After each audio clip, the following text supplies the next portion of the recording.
Delhi liquor కేసులో ఉన్న నిందితుడు కంపెనీ ఎలక్ట్రల్ బాండ్ బీజేపీ పార్టీకి కొన్నది. ఆ తర్వాత అతనికి బెయిల్ వచ్చిందని కూడా కాంగ్రెస్. దీని వెనుక ఏం కథ ఉంది సార్? ఏ కంపెనీ నాకు తెలియదు. అరబిందో సార్, అరబిందో కంపెనీ ఢిల్లీలో లేదు. Sharath for information, Aurobindo company ఈ రాష్ట్రంలో అనేక సంవత్సరాలుగా ఉన్నటువంటి కంపెనీ, ఇంటర్నేషనల్ ఉన్నటువంటి కంపెనీ నాకు తెలిసినంత వరకు.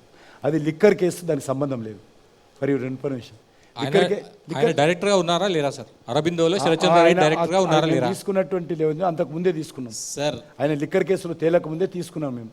కానీ శరత్ చంద్రారెడ్డి ఎలక్ట్రల్ బాండ్ ఇచ్చిన తర్వాతనే ఆయన ఇవ్వలే, అక్కడ ఉన్నటువంటి వేరే ఎండి ఇచ్చాడు. ఆయన డైరెక్టర్ కావచ్చు మాకు. చాలా ముందు నుంచి కూడా, ఇప్పుడు కాదు, అనేక సంవత్సరాల నుంచి అనేక పార్టీలకు. ఇక్కడ ఉదాహరణకు నేను కూడా మన క్యాన్సర్ హాస్పిటల్ కూడా వాళ్ళ దగ్గర డబ్బులు తీసుకొచ్చాము. నేను స్వయంగా మన నీలోఫర్ హాస్పిటల్ దగ్గర ఉన్నటువంటి క్యాన్సర్ హాస్పిటల్ డెవలప్మెంట్ కోసం కూడా అరవిందో దగ్గర సిఎస్ఆర్ ఫండ్కి డబ్బులు ఇచ్చి దాన్ని డెవలప్మెంట్ చేయించాము. అట్లంటే ఇక మీరు liquor case latest case, company old case, old ఫ్యాక్టరీది. ఈ ఫ్యాక్టరీకి లిక్కర్ కంపెనీకి ఏ సంబంధం లేదు. కానీ బీజేపీ 25 మందిని చేర్చుకుంటే ఇతర పార్టీల వాళ్ళని సిబిఐ ఈడీ కేసులు 23 మంది మీద కూడా ఎలాంటి చర్యలు తీసుకోకుండా ఆపింది. ఒకవేళ స్కాములు చేసిన వాళ్ళైనా లేదా అక్రమాలకు పాల్పడే వాళ్ళైనా బీజేపీలో చేరితే ఆ తర్వాత వాళ్ళపైన చర్యలు ఉండడం లేదు. ఉదాహరణకు ఆదర్శ కుంభకోణంలో ఉన్న అశోక్ చవాన్ లాంటి వాళ్ళకు కూడా మీరు కేసు నడుస్తుంది, ఇప్పుడు కూడా కేసు నడుస్తుంది. ఆయన స్పష్టంగా రాజ్యసభ ఇచ్చారా?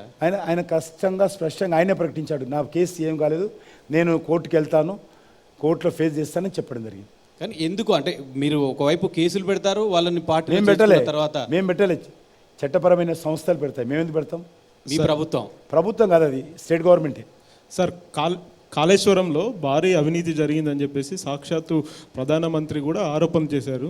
అసలు కాళేశ్వరానికి లోన్లు ఇచ్చింది కేంద్ర ప్రభుత్వం, అనుమతులు ఇచ్చింది కేంద్ర ప్రభుత్వం.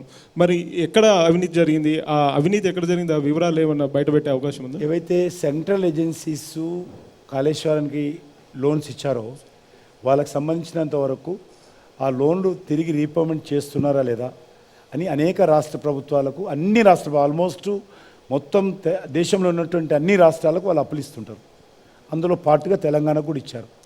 కానీ ఈ తెలంగాణలో జరిగినటువంటి కేసుల విషయంలో దర్యాప్తు చేయడానికి కేంద్ర ప్రభుత్వానికి అధికారం లేదు. రాష్ట్ర ప్రభుత్వం అంగీకరిస్తే దాని మీద దర్యాప్తు చేయవచ్చు, ఆర్ హైకోర్టు కానీ ఆదేశిస్తే దర్యాప్తు చేయవచ్చు. ఈరోజు హైకోర్టులో కేసు నడుస్తుంది, సిబిఐ ఇన్వెస్టిగేషన్ చేయించాలని. ఎప్పుడు హైకోర్టు తీర్పిచ్చినా కూడా సిబిఐ దర్యాప్తు చేయడానికి సిద్ధంగా ఉంది. గత ప్రభుత్వం కావచ్చు, రాష్ట్ర ప్రభుత్వం, ఇప్పుడున్న రాష్ట్ర ప్రభుత్వం చెప్తుంది హైదరాబాద్ అభివృద్ధికి కేంద్రం అసలు నిధులు ఇవ్వట్లేదు అని చెప్తుంది. హైదరాబాద్ మెట్రో డెవలప్మెంట్ అంటే మెట్రో ఎక్స్టెన్షన్కి ఇవ్వట్లేదు. అదేవిధంగా హైదరాబాద్లో ఉన్న ఏదైతే అంబర్పేట దగ్గర ఉన్న ఫ్లైఓవర్ కావచ్చు, మిగతా ఫ్లైఓవర్లు పూర్తి కావడానికి చాలా సమయం తీసుకుంటుంది, అసలు నిధులు ఇవ్వట్లేదు అనే విషయాన్ని చెప్తున్నారు సార్. గతంలో ఉన్న బీఆర్ఎస్ ప్రభుత్వం కావచ్చు, ఇప్పుడున్న కాంగ్రెస్ ప్రభుత్వం కూడా అదే విషయాన్ని చెప్తుంది. ఎందుకు మీరు హైదరాబాద్ డెవలప్మెంట్, హైదరాబాద్ మెట్రోకు డబ్బులు ఇవ్వలేదని ఎవరంటారు? ఎక్స్టెన్షన్ కోసం డబ్బులు అడుగుతున్నాం. కానీ ముందు పాత అగ్రిమెంట్ కేంద్ర ప్రభుత్వంతో అగ్రిమెంట్ చేసుకున్నారు. ఏదైతే సికింద్రాబాద్ నుంచి ఫలక్నామా వరకు వెళ్ళాలా, దానికి 1200 కోట్ల రూపాయలు కేంద్ర ప్రభుత్వం ఇప్పటికే ఇచ్చింది. కేంద్ర ప్రభుత్వం ఇచ్చింది, మీరు అఫ్జల్గంజ్ జిల్లాగా ఆపేశారు. అది పూర్తి కావాలి కదా, అది ఎందుకు చేయలేదు మీరు? అఫ్జల్గంజ్ నుంచి ఓల్డ్ సిటీ ఫలక్నామా వరకు ఓల్డ్ అగ్రిమెంట్ ప్రకారము, ఓల్డ్ ప్లాన్ ప్రకారము కేంద్ర ప్రభుత్వం నిధులు ఇచ్చింది అమౌంట్. అది పూర్తి చేయకుండానే నేను నా ఇష్టం వచ్చింది కాబట్టి నేను వేరే దగ్గర తిప్పుకుంటాను, డబ్బులు ఇవ్వమంటే ఎట్లా? కాబట్టి తప్పకుండా అది పూర్తి అయిపోతే న్యూ ప్రపోజల్ వస్తే ఇస్తుంది. ఎందుకు ఇవ్వదు? మేము అడిగే అడుగుతున్నాం. పాత నిర్ణయం ప్రకారం, పాత అగ్రిమెంట్ ప్రకారం, కేంద్ర ప్రభుత్వ ఒప్పందం ప్రకారం చేయాలి. 2, ఇష్టారాజ్యంగా రేట్లు పెంచారు. రేట్లు పెంచినప్పుడు కేంద్ర ప్రభుత్వం సంప్రదించాలి. ఈ యొక్క మెట్రోకి సంబంధించి ఇష్టారాజ్యంగా పెంచేసుకున్నారు. కేంద్ర ప్రభుత్వం అనేక ఉత్తర్వులు వస్తే జవాబు లేదు. కాబట్టి దాంట్లో ఉన్నటువంటి ఇష్యూస్ ఉన్నాయి, ఎందుకు ఇవ్వము? అదేవిధంగా మీరు ఇంకేదో అడిగారు కదా సార్, మీ ఉప్పల్ దగ్గర ఉన్నటువంటి ఫ్లైఓవర్, ఉప్పల్ దగ్గర ఉన్న ఫ్లైఓవర్ నిర్మాణం, అంబర్పేట ఫ్లైఓవర్ అడిగావు, చేస్తున్నాము. ఇంక8 ల్యాండ్ అక్విజిషన్ చేయకుండా ఆపింది రాష్ట్ర ప్రభుత్వం. ఆన్ రికార్డు చెప్తున్నాను, 8 ల్యాండ్ అక్విజిషన్ మొత్తం ఒక్కొక్క దగ్గర ఆపేసిన పని. ఆ దగ్గర మధ్యలో 2 సమాధులు ఉన్నాయి. ఎన్టీ రామారావు ఉన్నప్పుడే రోడ్డు వైడనింగ్ అయింది. కారణము అక్కడ ఎక్కడైతే అంబల్పేటలో ఉన్నటువంటి 2 సైడ్స్ ఒక మతానికి సంబంధించినటువంటి సమాధులు ఉన్నాయి కాబట్టి అక్కడ వైడనింగ్ కాలేదు, బాటిల్ లింక్ అయిపోయింది. కాబట్టి నేను వచ్చిన తర్వాత దాన్ని పర్యవాసం ఆలోచన చేసి ఇక అక్కడ రోడ్ వెండింగ్ చేయలేం కాబట్టి అక్కడ ఫ్లైఓవర్ వద్దని చెప్తే ఆ ముస్లిం వాళ్ళందరితో మాట్లాడాము.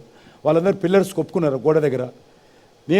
నాకు పేరు వస్తుందని చెప్పి వీళ్ళు రెచ్చగొట్టి టీఆర్ఎస్ వాళ్ళు అక్కడ పిల్లర్ వేయకుండా అడ్డుకున్నారు. ఇప్పుడు దాని డిజైన్ అంతా చేంజ్ చేయించి మళ్ళీ మొత్తం ఫ్రీ ఎస్టిమేషన్ చేసి ఆ పార్ట్ మళ్ళీ స్టీల్ బిల్డ్ చేస్తున్నాను నేను.